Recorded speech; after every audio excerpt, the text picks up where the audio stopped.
Assalamualaikum warahmatullahi wabarakatuh. Perkenalkan, saya Putri Wulandari dengan NIM 2023 31131.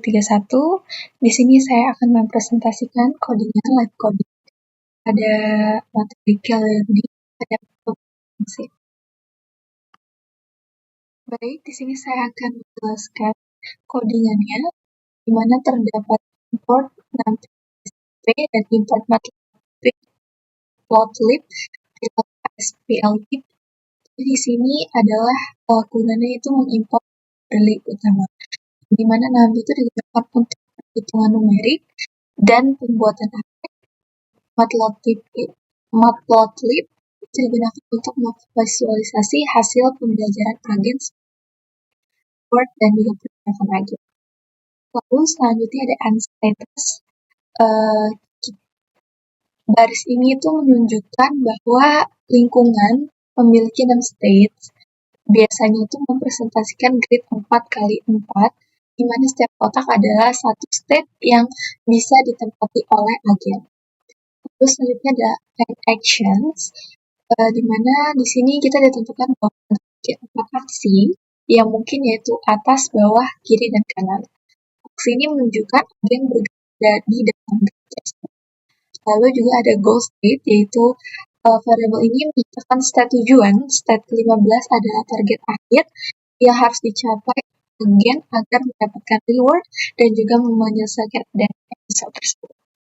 Lalu selanjutnya ada key tables, zeros, and status actions.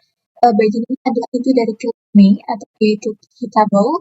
Key table memiliki ukuran 16 kali 4 dari semua key state kolom aksi.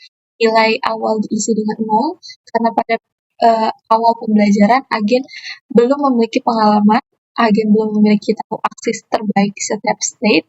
Seiring proses training, dinilai dalam key table tersebut akan terus diperbarui berdasarkan dari reward, state, reward yang diterima, state selanjutnya dan juga aksi yang akan diambil. Lalu selanjutnya ada learning rate. Learning rate ini atau alpha menunjukkan seberapa besar pengaruh pengalaman baru terhadap nilai key-nya yang lama. Nilai 0,8 berarti agen lebih percaya pada pengalaman terbaru. Update key value dilakukan cukup intensif. Jika learning rate terlalu kecil, maka pembelajaran menjadi lambat. Jika terlalu besar, pembelajaran bisa tidak selambat juga. Lalu ada discount factor 0,95. Discount factor menunjukkan seberapa besar agen tertinggalkan reward di masa depan. Nilai 0,95 yaitu reward masa depan hampir sama pentingnya dengan reward ini dan juga cocok untuk masalah untuk membutuhkan tujuan seperti mencapai goal state tersebut. Lalu ada exploration probe 0,2. Parameter ini menunjukkan probabilitas eksplorasi pada metode A-Grady. Nilai 0,2 berarti 20% agen memilih aksi secara acak atau eksplorasi. 80% agen memilih aksi terbaik dari key table atau eksploitasi. Eksplorasi penting agar agen tidak terjebak pada solusi lokal. Lalu ada expoch.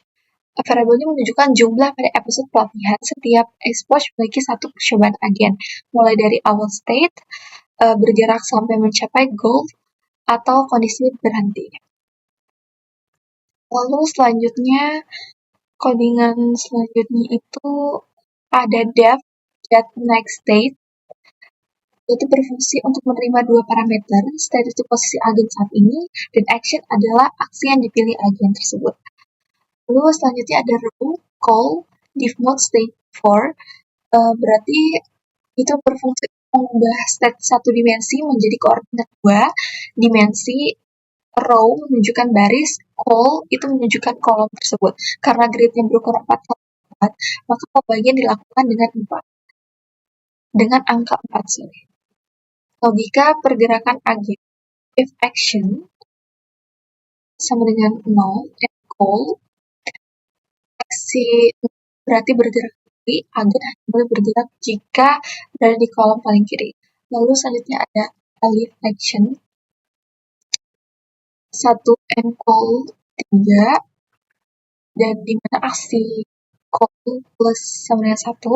Aksi 1 itu berarti bergerak ke kanan, agen hanya boleh bergerak jika tidak berada di kolom paling kanan. Lalu ada alif action selanjutnya, itu aksi itu berarti bergerak ke atas, agen hanya boleh bergerak jika tidak berada pada garis paling atas.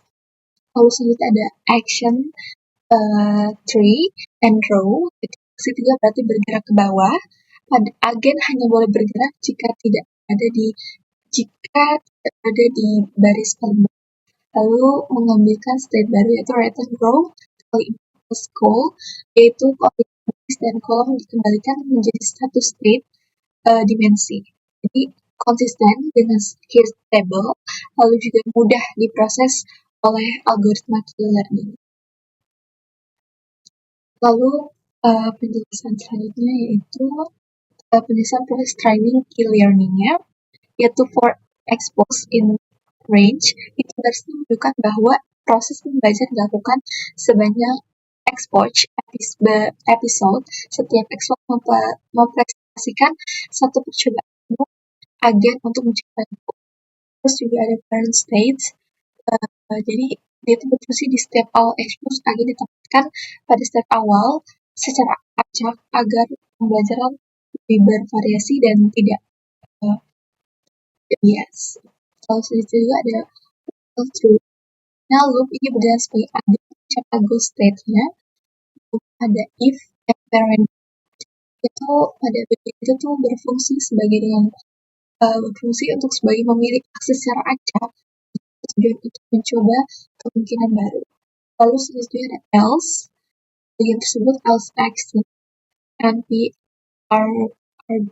argmax, yaitu jika tidak eksplorasi agen, jika itu berfungsi memiliki aksi dengan nilai terbesar, yang dimana juga ada disebut eksploitasi, yaitu memanfaatkan pengetahuan yang sudah dipelajari.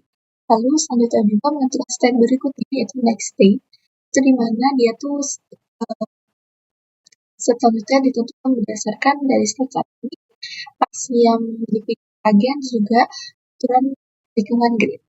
Lalu selanjutnya juga ada pemberian reward, yaitu dimana dari codingan tersebut menjelaskan bahwa mendapatkan reward 1 jika berhasil mencapai goal, reward 0 jika belum bisa mencapai goal tersebut.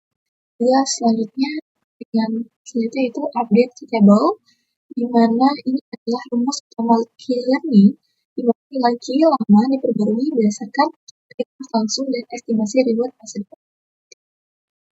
Rumus ini membuat agen belajar dari pengalaman tersebut juga. Lalu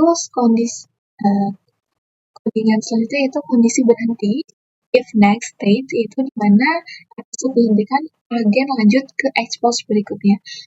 Lalu ada current state, next state, itu jika belum mencapai goal, step diperbarui, agen lanjut angka berikutnya. Terus codingan selanjutnya yaitu bagian kelima terakhir, yaitu penjelasan visualisasi hasil learning-nya. Pertama yaitu kita mengambil nilai key terbaik step state-nya, itu berfungsi sebagai mengambil nilai key tertinggi dari step state.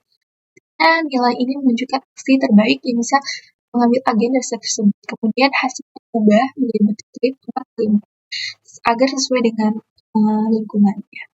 Terus membuat visualisasi map, di mana pada codingan tersebut PLT figure itu adalah PLTM show. Kode itu menampilkan head map-nya warna merah itu menunjukkan nilai Q-learning yang tinggi, state dekat dengan goal, dan warna biru itu menunjukkan Q-learning rendah atau state jauh dari goal-nya tersebut. Lalu selanjutnya ada PLT color bar dan juga PLT title, yaitu color bar itu sebagai skala nilai key-nya dan judul grafik agar mudah dipahami. Lalu selanjutnya ada pengaturan sum grid, yaitu di mana X stage, PLT IAT, PLTGCA dan PLTG itu bagian itu codingannya bertujuan untuk menampilkan indeks baris dan kolom, menyamakan tampilan grid dengan posisi lingkungan, dan memberikan garis grid agar lebih jelas. Lalu codingan selanjutnya adalah menampilkan nilai key pada setiap state-nya for I in range, for J in range, dan PL titik. Yaitu bagian ini adalah loop ini menampilkan nilai key secara numerik di setiap kotak grid dan juga memudahkan analisis perbedaan nilai antar state-nya. Lalu ada PLT show, itu menampilkan hasil dari grafik, hasil dari pembelajaran pagi tersebut, itu ditampilkan, itu menampilkan key table akhir, yaitu print learned key table, dan juga print key table. Jadi, key table akhir hasil training menunjukkan nilai key untuk setiap kombinasi state dan juga aksinya. Oke, sekian presentasi codingan dari Q-Learning pada presentasi kali ini. Mohon maaf jika ada salah. Saya akhiri. Wassalamualaikum warahmatullahi wabarakatuh. Terima kasih.